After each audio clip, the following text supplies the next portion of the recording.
Hello, everyone. Trying to kind of learn a little bit more about this YouTube thing, and so I figured I would try making a video about my testimony, why I follow Jesus, why Jesus has been instrumental in my life, even though I may not have understood it at the time. He's kind of always been there guiding me through everything and to where I am today, through the hard times and through the good times, and just kind of detail it out, try to be as honest, transparent as possible. The goal is to show that the walk with Jesus is not going to be always sunshine and roses. There is a lot of tests for us, especially the closer that we get to Jesus. The enemy tries to test us, try to put obstacles in our way to sway our faith. And I firmly believe that if we put Jesus first, which is easy to say, hard to do, I feel. I try to do that. I don't feel like I'm very good at it yet. I'm trying to learn as much as I can about the Bible. I'm trying to research it, learn about, like all the early manuscripts and learn about what life was like, what Jesus taught, and really kind of understand all the lessons that are out there. Um, and that's just kind of how I got there and kind of my story as it does. So, my story, I'm going to start back in 2008. And that's going to be a good starting point to try to make this video not incredibly long, but it's still going to be probably quite long. I'm sure the video is going to show the timestamps of or that like how long it is as of now. It was probably ended up being quite long. So in 2008, the reason why this day is important is because after I graduated high school in 2005, I was, I guess you could say, less than useful to society at this time. I was not doing much except for playing video games, and I didn't have I had a job. I guess you could say I was working for my dad, but I wasn't really doing a lot. I would go up there, bring my computer, play some games, and then go home and play some games. I was again not very useful to society. So putting that image in your mind, the reason why I wanted to start here is because in 2008 something happened that I to this day cannot explain. I just all of a sudden, one day, a very drastic life change happened for no reason.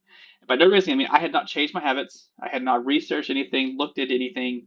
I had not watched any special videos. I had not gotten any advice. I had not gone to get any help. I just all of a sudden wanted to start working and working as a mechanic, which, as those of you that may know what that field is like, it's not exactly an easy job. It's a very physically intensive job. And so all of a sudden, I just wanted to do it. And again, if you take the what you think of a person who, again, just plays video games way too much all day long, to all of a sudden wanting to work on cars all day long, because it was definitely way past 5 that we were working out in the cold, the rain, the heat of the summer in Texas. Uh, all of that is something that I just wanted to do all of a sudden, which, again, outside of Jesus putting a very big force on my life to push me in the right direction to get to where I am today, I have no other explanation as to how that is possible. And nobody has been able to give me a good one either. Even some of the atheists that I have talked to have not been able to come up with a very good example there. So, 2008, I'll fast forward a little bit just to make sure that this video is not incredibly long. So, in 2010, keeping in mind that while I was working at this time, I had not been on any dates. I had not even had a girlfriend at this time. I was already well in my 20s, had never had a girlfriend, anything like that. I was very quiet in high school. I did very good with the time that I had, but mostly focused on games, as you could imagine. And so when 2010 comes along, I've randomly, again, uh, it's not going to be a trend here, but definitely for these first few things is definitely a trend of where I just all of a sudden wanted to start dating. I wanted a girlfriend. I eventually one day wanted a family, and I knew that I had to start getting out there, as I say, to make that dream happen. And so I tried online dating, which was I don't know if you would call it like super popular at the time, but it was definitely something that people kind of did, I guess. And so I tried Match and Plenty of Fish, which oddly enough I remember the exact two that I tried first. Didn't have much luck for about a week, And then I had my TV on at the time, and I was going in to kind of look around that very next weekend because I was still working at the time. So Monday through Friday was mostly working, and then most of Saturday I was working. So Sunday was usually my day off. And unfortunately, at this time, I was not using Sunday to go to church like I did. I definitely should have been. But a commercial comes online at this time for a site called eHarmony. And this is a site where when you fill out a profile, they give you this 100 something questionnaire to fill out, and then they use that to kind of match you with other people. So I did this. Now I'm going to pause here and go back to my wife's side of the story. So at this time, she had been on a few dates, but not had much success because she was doing the online dating thing. But then she got really fed up with it. She had one that stood her up, and so she ended up kind of stopping it. And for about 6 months, which the reason why this is so important is if you go back a week, I'm not here. If you go forward a week, she's not there. So the timing, which as a lot of people know, like Jesus and his timing is you don't know at the time, but it's I mean nothing short of perfect. Like it is just perfect is the only word for it. And so she sees what could have been or very close to the same commercial come on about eHarmony having their free weekend. So she's like, whatever, I'll give it a try. So she logs on there. We both log on. We both get our 5 matches of that day. We are both each other's first match. So she sends the first message and sends it to me because I had not known what to do. So I was still kind of trying to figure everything out. And then I get the message from her. And so I start talking. We start talking, which these are very, very predetermined conversation. So it's more like you get to do a few predetermined questions, and then she'll answer, and she chooses a few, and then I answer, and we go back and forth. I think you have a total of 3 times to do it. On the third time, it locks you out unless you pay for it. And so she slips in her email, and then we start talking on email, on the phone, as everything normally goes. To kind of and to kind of speed this up a little bit. So we ended up dating for about 6 months. We get engaged right after or right around our 6 month anniversary, and we're married a year after we met on October 8th, 2011, which was one of the happiest days of my life thus far, and is definitely something that has not only strengthened my relationship with Jesus, because her father was a pastor, an evangelist minister. A lot of the family is in ministry, and that's something that Jesus definitely knew that I needed at the time, and definitely pushed me in that direction. And so 2011, we get married. We move into our own place. It's a small little townhome, a 2 story, like 4 rooms and a kitchen, I think it was. And by rooms, I'm counting the living room and the bathroom. And so progressed to 2012. Now, I will warn you, 2012 was the worst year of my life, pretty much so up to this point too. Um, so we wanted to start having kids. So early in 2012, we started trying to have kids. My wife gets pregnant. We are extremely excited, picking out names, praying, doing everything that we can to make sure that everything goes well. Um, we think that we miscarried the child at this time. And the reason why I say think, I'll explain in just a minute. And so we assumed that we've miscarried. We through family's help, prayer, and all this, we start to get through this. Then a month later, my wife gets incredibly sick, like almost like a flu, but much much much worse.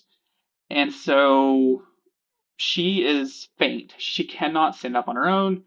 We're really concerned about what's going on. So um, I get her up and we walk downstairs. And to this day, I do not know how we got down the stairs without an angel or Jesus or somebody helping us down those stairs because it should not have happened how we got down these because they're not.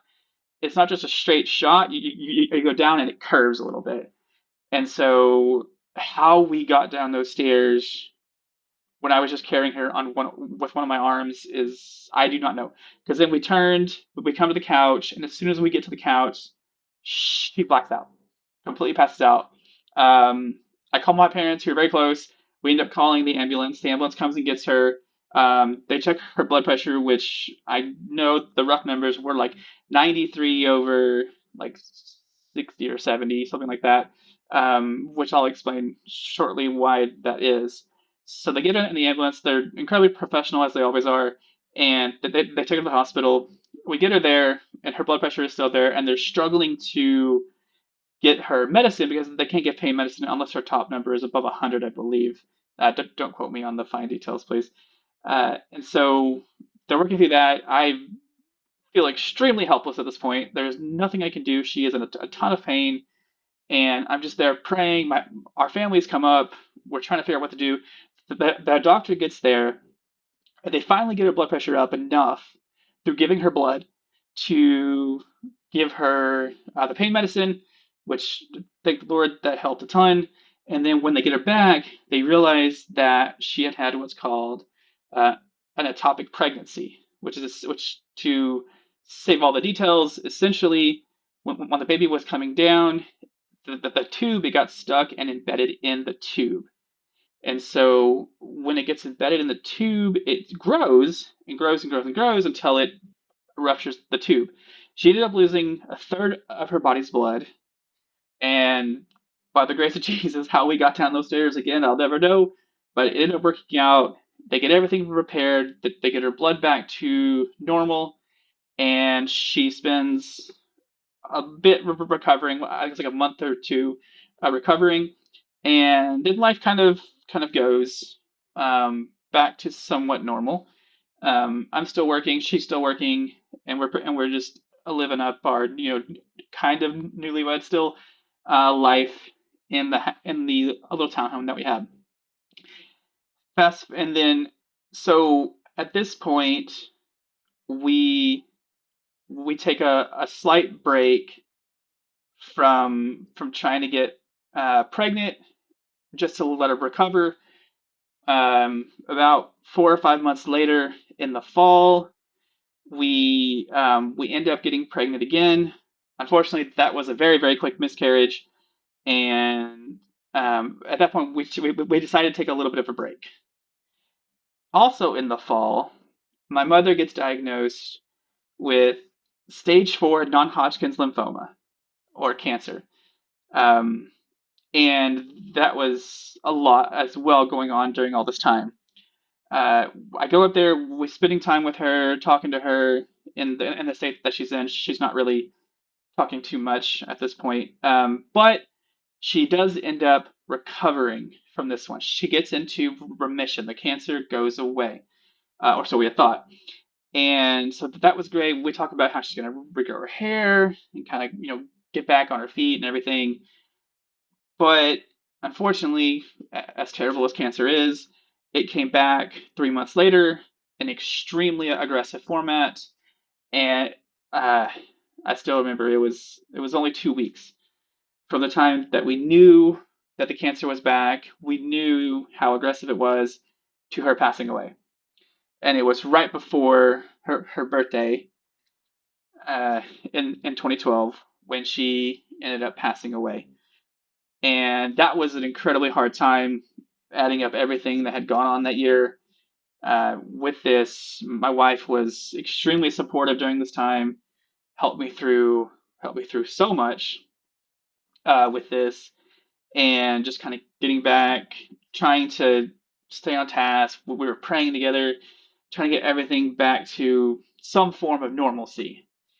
And so we progressed through 2012, 2013, most of 2013. We don't try to have kids anymore um, for that bit of time until later in, I want to say it was 2014, like probably mid 2014, we got pregnant again. And so again, we're excited, but since this is our third time getting pregnant, we were, of course, a little bit cautious, but praying to Jesus, trying to make sure everything was. But again, we didn't know what God's plan was, and so we try to learn, but in the moment, it's very hard to learn. It's much easier, at least I feel, looking back, understanding why. God had a plan for us and what needed to happen. So that ends up in a miscarriage again, and so that is our third. So we take a little bit of a break because it had been hard each time, and they were just building. So there was a little bit of fear. Of course, instead of putting our faith completely in Jesus, it is very hard at times. It's very easy to say to do that, but it's not always easy to do that in practice. And this is one of the times where, weakness of the flesh kind of really, really got to us. And just because we were going through so much. But after some praying in 2016, we get pregnant again. And this ended up being, uh, you know, the one that ended up having my first daughter. And at 12:01 on February 14th, 2017, my wife goes into labor, and then at about 2:32, I think it was, on Valentine's Day, February 14th, 2017, our first daughter is born.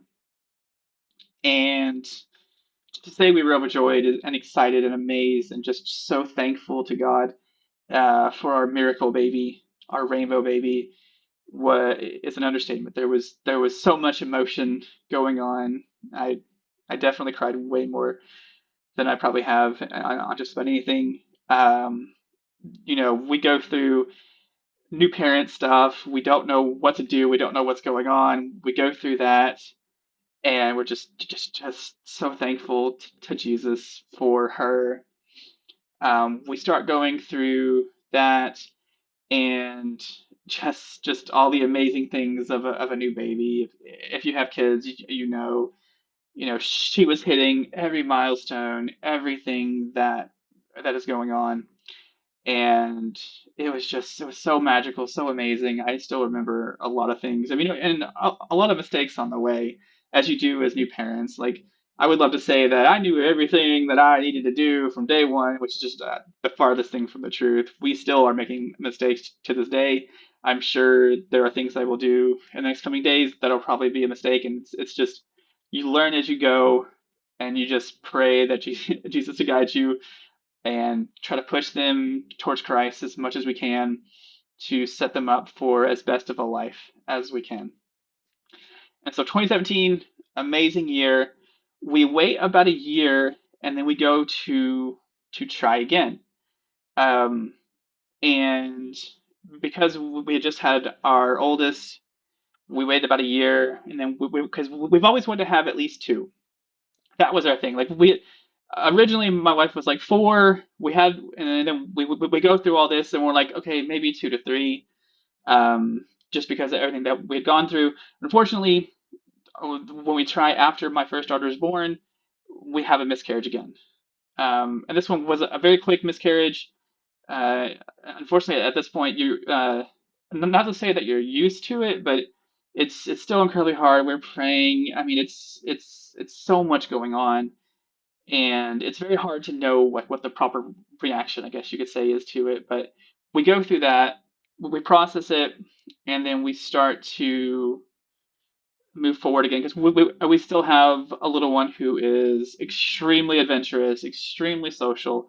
I mean, she is just the light of our life to kind of keep us going.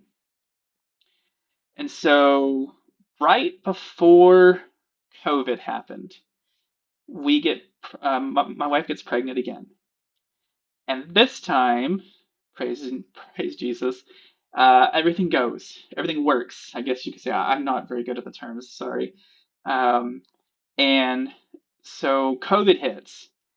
That made this pregnancy incredibly hard because I couldn't go to the appointments. I couldn't go to the ultrasounds. My wife had to do it on her own, which was incredibly hard for her, but she's just so amazing.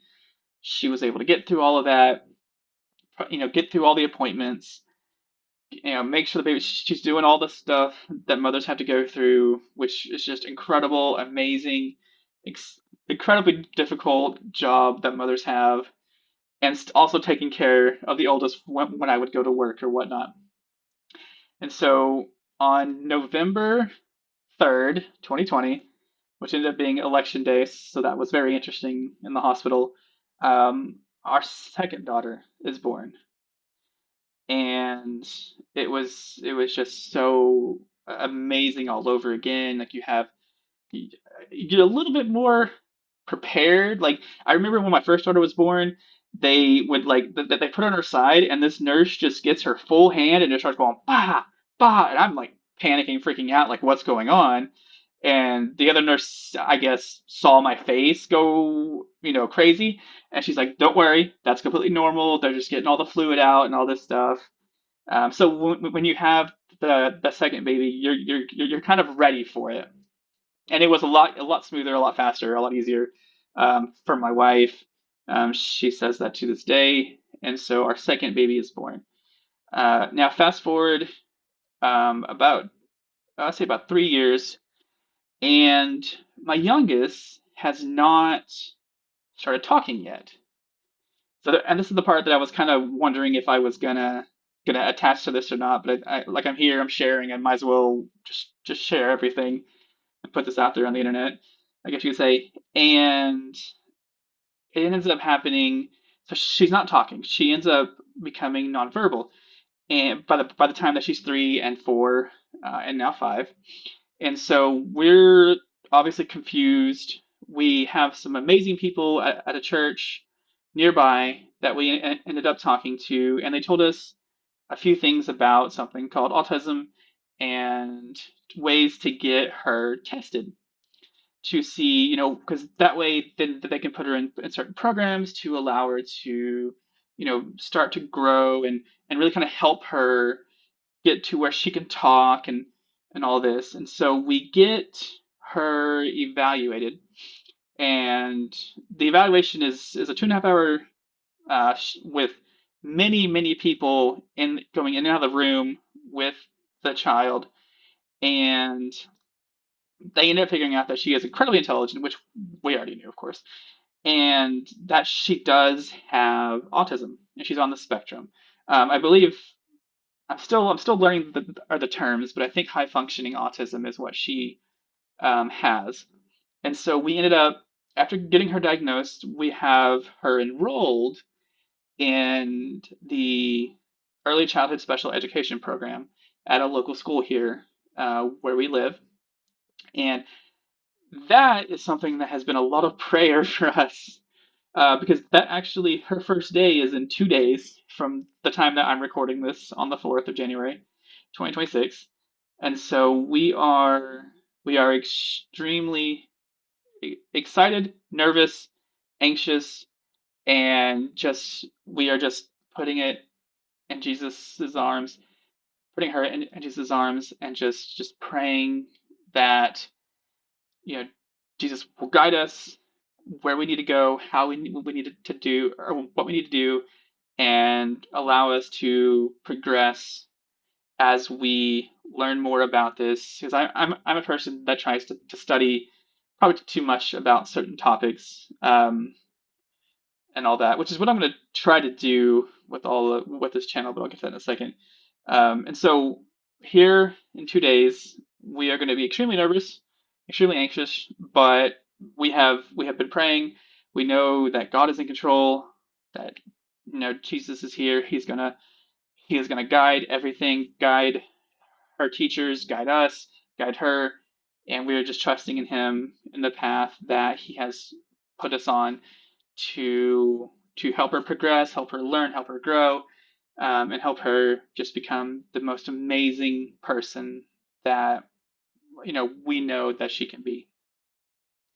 And so with that, that's kind of where I am today, and that not to so that is kind of where I have learned so much about Jesus.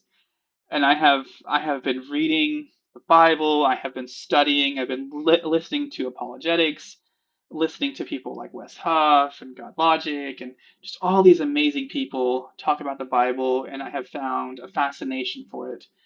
And I have been praying about this, and I think it's one of those things like I feel like I have been I need to do something in that direction because I'm not super great at I would never see myself being like a pastor. It's not my thing. But I would love to put videos on here, give information, show what I've learned, and show why I chose Jesus, why Jesus is the way, the truth, and the life, and why everyone should put their faith in Jesus. And one thing I would like to do while I can is I would love for any questions about like why Jesus? Why do you love Jesus? Why do you follow Jesus? Why is Jesus the way, the truth, the life? Why is Jesus the one true God? Anything like that, I would be more than happy to engage with. I don't know how to do direct messages on YouTube. I don't know if that's a thing, but worst case, comments, or I can even try to make a video on it to make it a little bit easier. But if anybody wants to hear anything about that, just please put it in there. I will try to answer. I have a few videos planned, but I'm kind of going to see how everything goes. I do, and you'll notice from other videos on this channel, I do a little bit of gaming still to this day. Not, obviously, not as much as I started with, but I do plan to want to kind of mix a little bit of that. You will find my oldest doing a few Bible readings if you look through some of the shorts on this channel as well, which is her. Like, she just has an amazing heart for Jesus and she loves just everything about it. And so that's something that we're going to do in the future as well. It really allows us to bond and also helping us learn a little bit about Jesus and whatnot. So again, if you've made it this far, thank you so much for watching. I hope this maybe helps somebody somewhere. I have been thinking about doing this for a long time, but finally decided to do it. So thank you so much for watching, and I pray that for peace and happiness and joy for everyone in this life. Jesus, please guide everybody that is watching this video and watching this message. Please guide them on the life, guide them to you, reveal yourself to them, and please, please, please, please allow people to find you and guide them through their lives and allow them to focus on you, Lord, as they progress through your life. I pray for the person watching this for happiness and peace in their life and to have them learn the joy that is following you, Lord. Amen. Thank you so much for watching.